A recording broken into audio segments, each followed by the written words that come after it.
Assalamualaikum, selamat datang kembali di Guru Gembul Channel. Pada tahun 1948 di Wonogiri ada sebuah kejadian yang sangat heroik. Kala itu Belanda melancarkan agresi militer Belanda kedua atas ibu kota Indonesia yang kala itu adalah Yogyakarta, berusaha untuk menangkap Bung Karno dan Bung Hatta. Dalam salah satu rangkaian pertempuran itu, ada satu unit pasukan Belanda berjumlah 150 orang dengan persenjataan yang sangat lengkap berusaha untuk masuk ke sebuah wilayah yang namanya Batuwarna di Wonogiri itu. Tetapi upaya mereka dihadang oleh pasukan TNI yang jumlahnya hanya 30 orang dengan persenjataan yang ala kadarnya dan memiliki jam tempur kurang dari 2 tahun.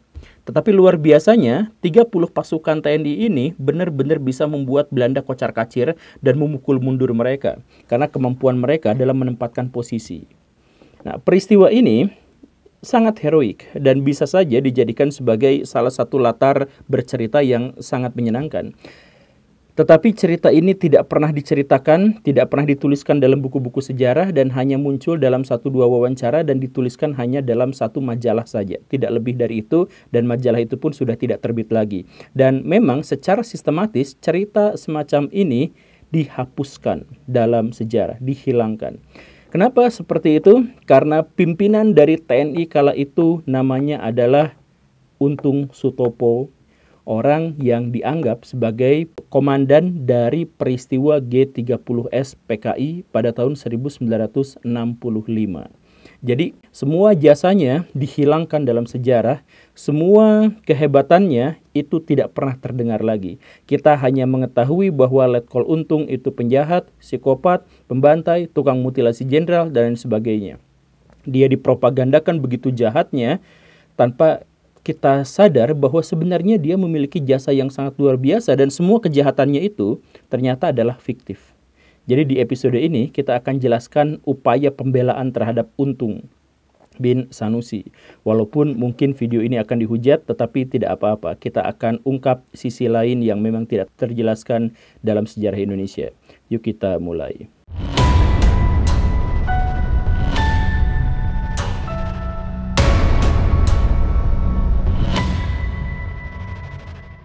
Salah satu catatan yang tidak pernah diungkapkan dalam sejarah di Indonesia adalah bahwa wilayah Nusantara, wilayah Indonesia seperti yang kita kenal sekarang, itu adalah wilayah yang sama sekali tidak dikehendaki oleh founding parents kita.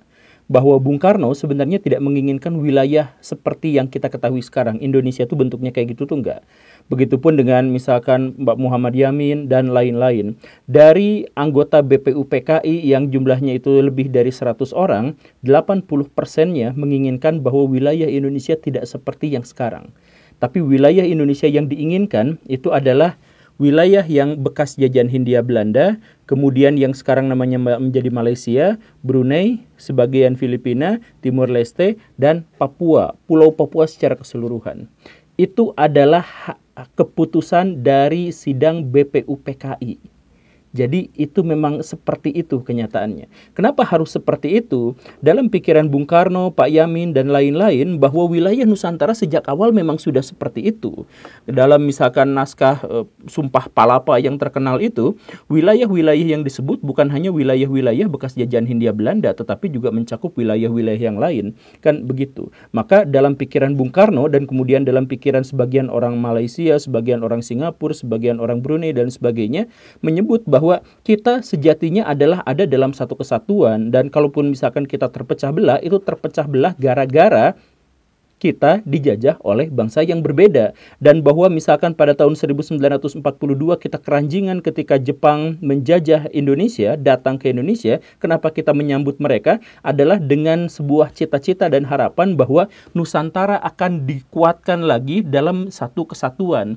Makanya ketika Jepang mendatang ke Nusantara, dia menyatukan Malaysia dengan Indonesia, Singapura dengan Malaysia, Brunei dengan Malaysia, dan akhirnya dengan Indonesia dan sebagainya, karena kita adalah satu kesatuan dan kita mengiranya memang sudah seperti itulah, bahwa kita terpisah ternyata hanya gara-gara dijajah oleh bangsa yang berbeda. Suku kita relatif sama, bahasa kita sama, makanan pokok kita sama, ada tradisi kita sama, bahkan silatnya juga sama dan sebagainya. Lalu hanya gara-gara dijajah oleh bangsa yang berbeda, ngapain kita lalu berpecah belah?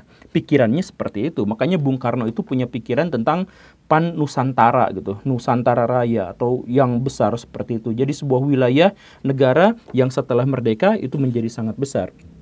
Tetapi pada masa itu masalah utamanya itu adalah masalah teknis. Ketika Indonesia memerdekakan diri atas nama bekas jajahan Hindia Belanda, itu Belanda aja begitu susah diusir, ngototnya luar biasa. Apalagi kalau misalkan harus membebaskan Malaysia yang dikuasai Inggris dan lain sebagainya gitu. Makanya pada waktu itu Bung Karno dari belakang layar aja akal-akalan, ngobrol sama orang Singapura, ngobrol sama orang Malaysia, kita bikin perjanjian bahwa nanti siapapun di antara kita yang merdeka duluan, maka kita harus menunggu kerabatnya untuk merdeka juga baru mempersatukan diri. Pikirannya begitu. Jadi ketika Bung Karno memproklamirkan Indonesia 17 Agustus tahun 1945, dia kemudian menunggu orang Malaysia untuk memerdekakan diri atau dimerdekakan agar bergabung dengan Indonesia. Ceritanya tuh seperti itu. Nah, tetapi pada kenyataannya adalah karena Bung Karno pada waktu itu menjadi cenderung ke kiri gara-gara dia benci banget sama yang namanya negara-negara barat, maka Inggris tidak rela kalau Malaysia itu gabung sama Indonesia. Maka Inggris segera saja menyatakan bahwa Malaysia merdeka sebagai sebuah unit negara yang independen yang tidak akan bergabung dengan negara manapun. Begitu. Dan orang-orang Malaysia, pimpinan-pimpinannya pada waktu itu setuju. Maka Soekarno itu geram luar biasa, merasa dikhianati, merasa dicaci maki, merasa diinjak-injak harga dirinya karena dia sudah menunggu lama untuk penyatuan dengan Malaysia, tetapi ternyata Malaysia malah mendirikan negara sendiri gara-gara saran atau perintah dari Inggris. Maka Soekarno pada waktu itu menggebu-gebu mengatakan bahwa di utara kita itu Nekolim, di selatan kita itu Nekolim, Indonesia dijepit oleh kekuatan asing yang bisa saja menghancurkan Indonesia di masa depan. Makanya Soekarno bersumpah akan menghancurkan Malaysia. Kan begitu kan? Maka dalam sejarah kita disebutlah sebagai konfrontasi dengan Malaysia tanpa disebutkan bahwa ada upaya Bung Karno untuk menyatukan Indonesia dengan Malaysia. Bagian yang itunya dihapuskan lagi dalam sejarah karena itu cukup berbahaya. Tapi saya jelaskan saja. Nah, ketika Malaysia akhirnya diakui oleh PBB, Indonesia langsung keluar dari PBB. Karena apa? Ya karena itu ada merasa, jadi di satu sisi merasa dikhianati, di sisi lain merasa terancam karena wilayah Indonesia ternyata dikepung oleh kekuatan Nekolim, Australia dan kemudian Malaysia gitu. Nah, karena itu dipandang sebagai sesuatu yang serius, Indonesia kemudian keluar dari PBB. Nah, Indonesia langsung mendekati negara-negara komunis. Karena apa? Ya karena sama-sama anti terhadap Nekolim dan sama-sama revolusioner. Maka Bung Karno pada waktu itu sampai bikin Jakarta, Peking, Pyongyang, bikin poros gitu lah, kurang lebihnya bikin poros kekuatan. Kemudian bikin PBB tandingan, bikin Olimpiade tandingan, dan lain sebagainya. Pokoknya mah seperti itu. Nah, disinilah kemudian awal mula dari kebingungan dan polemik yang sangat luar biasa di politik dalam negeri Indonesia.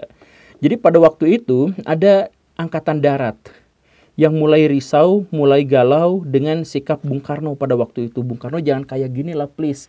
Kita tuh harus menjauh dari komunis. Karena apa? Karena pada waktu itu angkatan bersenjata itu kebanyakan dikuasai oleh para santri. Kan iya ya kan?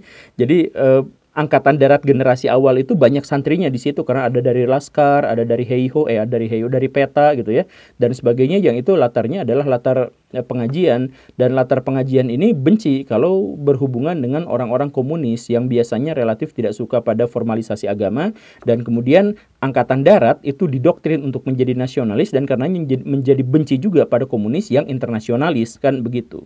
Makanya Angkatan Darat pada waktu itu melakukan dua upaya bagaimana caranya agar Bung Karno tidak terlalu dekat dengan orang-orang komunis. Yang satu, cara yang pertama itu adalah mencoba mendekati secara persuasif pada Bung Karno. Sedekat-dekatnya, seramah-ramahnya, sebaik-baiknya. Nah, tokoh yang dijogrok-jogrokin majuin ke Bung Karno untuk disayang-sayang sama Bung Karno itu adalah Pak Ahmad Yani. Karena Pak Ahmad Yani itu adalah tutur katanya lembut gitu ya. Kemudian mampu menarik simpati. Tetapi di sisi lain sebagai seorang tentara, dia itu adalah seorang yang tegas, kuat gitu. Nah, dia dikesanakan. Kemudian yang kedua, Angkatan Darat berusaha untuk menginfiltrasi PKI, berusaha untuk menghancurkan partai itu dari dalam. Sialnya, apa yang dilakukan oleh Angkatan Darat juga dilakukan oleh PKI. PKI berusaha sebisa mungkin untuk sangat dekat dengan Bung Karno, sangat mencoba untuk menjadikan Bung Karno itu sebagai tamengnya, sebagai pelindungnya, sekaligus menjadi penyokongnya. Jadi Bung Karno itu dari garis internasional dekat sama orang-orang komunis, dari dalam negeri dekat sama orang-orang komunis. Dan PKI juga sama-sama melakukan infiltrasi ke Angkatan Darat. Nah, salah satu yang kemudian infiltrasinya berhasil itu adalah Letkol Untung yang tadi itu berhasil ditarik sebagai kader komunis di bawah asuhan Pak Alimin dan kemudian nanti berikutnya oleh Aidit. Sampai sejauh itu Bung Karno sangat menikmati intrik-intrik yang ada, karena intrik-intrik itu mengarah pada bahwa dirinya menjadi orang yang sangat spesial gitu. Jadi sama PKI dideketin, disayang-sayang, didukung, dipuja-puja. Sama Angkatan Darat juga diperlakukan sama seperti itu gitu. Jadi Bung Karno tuh adalah pemain catur yang luar biasa dan dia bisa menjaga kekuatan-kekuatan itu tetap ada di bawah kakinya gitu. Nah, cuman ada masalah yang menjadi lebih fatal, yaitu ketika Bung Karno semakin menjauh dari PBB, dari negara-negara barat dan sebagainya, ada kemungkinan bagaimana seandainya Indonesia memang benar-benar diserang. Seperti yang tadi itu dalam pikiran Bung Karno. Indonesia bisa diserang oleh Australia dari selatan, bisa dari utara oleh Malaysia, atau bahkan oleh dua-duanya sekaligus. Kan gitu. Nah, karena itu, maka muncullah sebuah ide dari orang Cina, Zhou Enlai. Dia mengatakan, Bung Karno, udahlah daripada kamu nanti digencet sama dua kekuatan besar dan kamu nggak bisa ngapa-ngapain, gimana kalau kita bikin mempersenjatai rakyat ala Tiongkok, ala Cina. Jadi rakyat dipersenjatai. Jadi kalau misalkan ada serangan, maka Indonesia bisa membela diri dengan kekuatan rakyat semesta. Nah, Soekarno seneng karena mempersenjatai rakyat berarti mendorong revolusi menjadi lebih besar lagi. Revolusi itu adalah kata yang paling dicintai oleh Bung Karno. Nah, sayangnya itu tentu saja menyinggung Angkatan Darat. Pertama, alat pertahanan negara itu eksklusif, harus tentara, tidak boleh rakyat. Yang perang itu tidak boleh warga sipil, tidak boleh ada milisi. Tetapi harus ada tentara profesional yang memang ditugaskan untuk itu. Itu yang pertama. Yang kedua, Angkatan Darat benar-benar tahu akal bulus PKI bahwa yang dimaksud dengan mempersenjatai rakyat itu berarti mempersenjatai PKI. Dan karena itu maka PKI sebenarnya sedang berusaha melakukan kudeta pada Bung Karno perlahan-lahan. Dengan apa? Dengan senjata yang diberikan kepada mereka atas nama pemberian senjata kepada rakyat. Gitu kan? Nah, itu masalahnya. Dan setelah itu kejadiannya apa? Orang-orang Angkatan Darat mulai bikin kasakusuk, bikin konspirasi, bikin Dewan Jenderal. Gimana caranya agar PKI tidak berhasil dengan program angkatan kelimanya itu dan tidak berhasil memiliki senjata sehingga tidak akan berhasil melakukan kudeta. Pikirannya seperti itu. Jadi jenderal-jenderal tertinggi di Indonesia itu bikin Dewan Jenderal. Jadi isu Dewan Jenderal itu sebenarnya ada benarnya. Karena memang jenderal-jenderal pada waktu itu khawatir Indonesia dibawa ke komunis. Tetapi di sisi lain, pimpinan-pimpinan dari PKI juga melakukan hal yang sama, konspirasi. Jadi konspirasi di dalam konspirasi, orang-orang PKI menyelusupkan kader-kadernya ke Angkatan Darat untuk memata-matai, untuk menghancurkan dan sebagainya. Begitupun sebaliknya. Maka isu Dewan Jenderal ini juga didengar oleh orang-orang PKI. Wah, gawat ini, orang-orang Angkatan Darat bersiap-siap untuk melakukan kontra-coup. Jadi apa yang harus kita lakukan? Bingung. Ditambah lagi pada waktu itu Bung Karno pernah ketahuan pas lagi pesta muntah. Dan isu tentang Bung Karno sakit parah itu pada waktu itu benar-benar menakutkan. Kalau misalkan Bung Karno ada apa-apa, misalkan meninggal gitu ya. Nah, siapakah? Apakah Angkatan Darat atau PKI yang akan ada di puncak kekuasaan? Itu bingung banget, luar biasa pusing. Nah, makanya PKI bersiap-siap untuk melakukan kudeta pada Bung Karno sebelum Bung Karno-nya meninggal, dan Angkatan Darat juga siap-siap untuk melakukan kudeta. Dalam kondisi kudetanya Bung Karno kudetanya Angkatan Darat diketahui rencananya oleh PKI, begitupun sebaliknya. Hal yang paling ngenes dari semua itu adalah Untung yang namanya tidak sesuai dengan nasibnya. Jadi Untung itu di satu sisi adalah Komandan Cakrabirawa, orang yang paling dekat dengan Bung Karno. Dia adalah pelindung utama dari Bung Karno. Satu. Di sisi lain, dia adalah Angkatan Darat di bawah Pak Harto. Dia adalah seorang yang sangat berprestasi untuk mempertahankan kedaulatan Indonesia. Dia bahkan memiliki pasukan. Dan di sisi lain, dia juga adalah orang PKI. Jadi, apakah dia akan bergerak sesuai dengan kepentingan PKI, atau sesuai dengan kepentingan Angkatan Darat, atau sesuai dengan perintah Bung Karno? Nah, ini membingungkan. Maka ketika isu-isu Dewan Jenderal itu muncul ke permukaan, ada upaya untuk kudeta pada Bung Karno, dan itu terdengar tentu saja oleh Bung Karno langsung memerintahkan kepada Untung, Tung, kamu berani nggak melakukan sesuatu yang sangat berbahaya untuk saya dan negara saya? Untung dengan tegas mengatakan, saya prajurit, saya siap mati demi membela Presiden dan kesatuan Indonesia.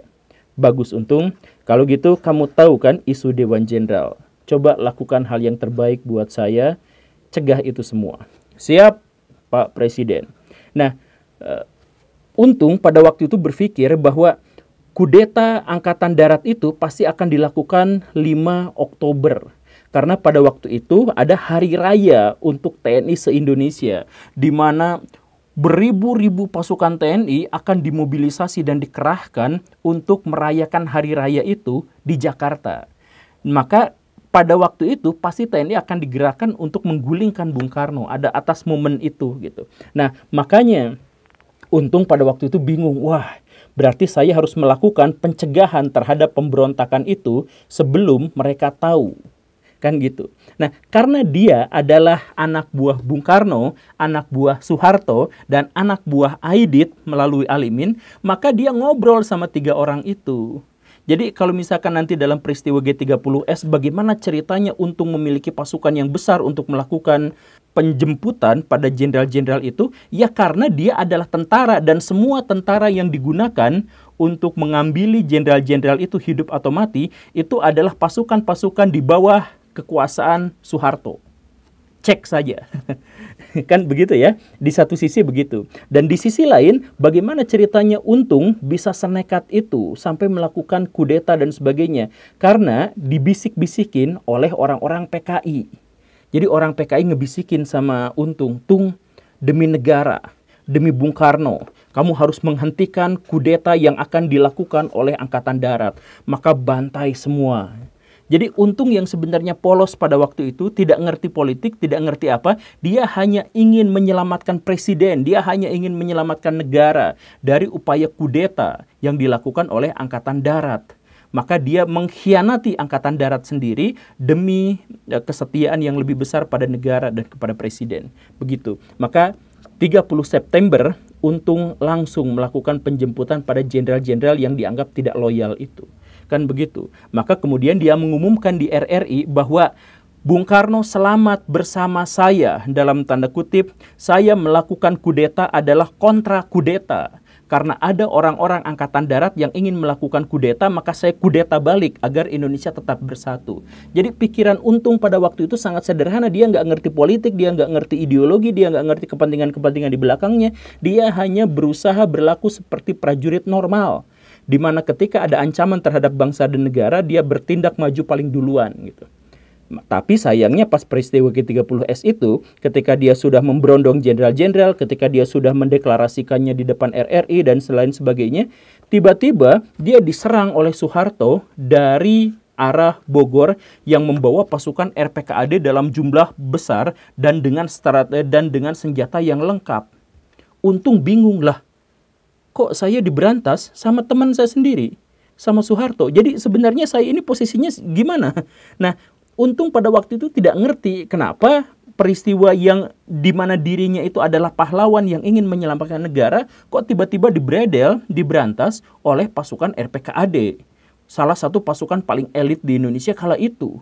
Nah, pasukannya kocar-kacir, kemudian Untungnya juga akhirnya kabur. Kabur, kenapa bisa kabur? Ya, dia sebenarnya masih galau, masih bingung pada waktu itu sebenarnya siapa yang salah dan siapa yang benar. Apakah kudeta jenderal-jenderal itu melakukan, apakah upaya kudeta bikin Dewan Jenderal itu nyata atau tidak, dia nggak ngerti. Apakah dia siapa yang memerintahnya, apakah Angkatan Darat yang menyelusup pada PKI atau PKI yang menyelusup pada Angkatan Darat, apakah kedua-duanya menggunakan dia sebagai pion dan sebagainya, dia nggak ngerti. Pokoknya dia lari sebagai orang yang tidak ngerti apapun. Begitu. Dan apesnya, luar biasanya, apa? Sekali lagi, Untung itu namanya tidak sesuai dengan nasibnya. Jadi, ketika dia melarikan diri, ada orang PKI yang menghubungi dia. Ayo lari ke Brebes. Di sini ada perlindungan buat kamu. Kamu bisa ganti identitas, bisa apa, semuanya. Ayo cepat-cepat datang ke Brebes. Nah, Untung pada waktu itu langsung naik bis ke Brebes. Sialnya, dia ketiduran di jalan. Pas ketiduran, dia bangun di Tegal. Jadi udah lewat dari Brebes kan Tegal gitu ya. Dia nanya sama penumpang yang lain, ini di mana? Ini di Tegal. Hah? Berarti Brebes kelewat? Iyalah kelewat. Dia langsung minta ke sopir untuk berhenti, lalu dia cepat-cepat turun. Sialnya, sekali lagi ya, namanya tidak sesuai dengan nasibnya. Ketika dia mau turun, kan dia mencoba untuk memaksa sopir gitu. Jadi ada sedikit keributan menyuruh sopir untuk segera berhenti. Nah, jadi ada penumpang yang awalnya tidur juga pada bangun lagi gitu karena keributan kecil itu. Nah, ketika ada yang bangun, ada yang baru sadar bahwa ada yang mencopet dompetnya. Loh, kok dompet saya hilang? Ketika melihat Untung cepat-cepat turun dari bis, dia mengira Untunglah copetnya. Copet, copet. Si Untung yang tadi itu diteriakin dan akhirnya ditangkap sama-sama sama warga, dibawa ke Koramil. Untung tidak terbukti copet, tapi Untung terbukti bahwa dirinya adalah letkol Untung. Di tempat Koramil itu akhirnya Untung dipenjara, ditahan, dan tak lama setelah itu masuk ke pengadilan, kemudian divonis hukuman mati. Gara-gara apa? Melakukan kudeta. Padahal dia sedang berusaha untuk melakukan kontra terhadap kudeta demi bangsa dan negara, demi Bung Karno. Dan sejak saat itu kita tidak pernah tahu Untung sebagai seorang pahlawan. Kita tidak pernah tahu kehebatan-kehebatannya, kita tidak pernah mengerti prestasinya. Semua sesuatu yang baik tentang dirinya dihapuskan dalam panggung sejarah, diganti menjadi kejelekan-kejelekan. Untung adalah pengkhianat, Untung adalah PKI, Untung adalah tukang mutilasi jenderal. Tanpa banyak di antara kita yang tahu sebenarnya itu adalah permainan politik di masa lampau. Ya, ada kemungkinan besar bahwa video ini memang akan dihujat juga, tapi tidak apa-apalah. Kalau misalkan Baraya punya pendapat lain, ya silahkan saja ajukan, tetapi saya juga memiliki referensi. Jadi, terima kasih karena sudah menyimak. Saya Guru Gembul. Assalamualaikum warahmatullahi wabarakatuh.